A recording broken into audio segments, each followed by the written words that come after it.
Hi, Katrina Madewell here, and I would like to talk to you a little bit about short sales and what you need to know as a buyer if you're thinking of making an offer on a short sale. For one, we really can't give you a timeline on how long it's going to take to get an answer on your offer. The way it works is if it's a short sale, the contract is still between you and the homeowner. So it's a typical buyer-seller contract. The only difference is the short sale approval being a contingency. Just like you have a contingency for appraisal or a home inspection, it's a contingency for the seller. That states it's contingent upon their bank releasing the lien on the property, releasing them from liability, and also approving the amount that the contract is for.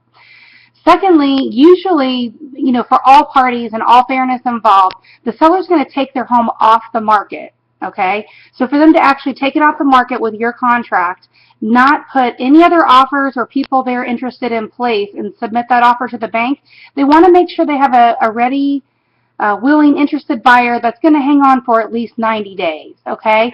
So typically when we write our offers and when most agents write their offers, it's going to be a 90-day timeline for the bank to respond to your offer. Now, sure, sometimes they can respond sooner, within 30 or 60 days is usually a pretty quick time frame. Other times it can go on for several months. On the higher end homes, we see this process sometimes continue for a number of months and oftentimes into like a year. So you really have to have the threshold and the patience to wait out this process. Last, I guess one of the most important things I also need to mention is many times you can have waited for several months for the short sale to be approved.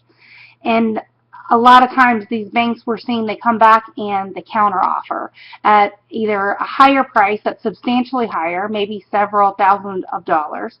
And in some cases on the lower end of the properties, we've even seen them counter double what the offer is. So you just have to know what's out there. There's some investors that are sending lowball offers to the bank, so they're just trying to make sure they get the highest and best offer that they can and that they're not being cheated money, that someone's not planning to flip a property immediately.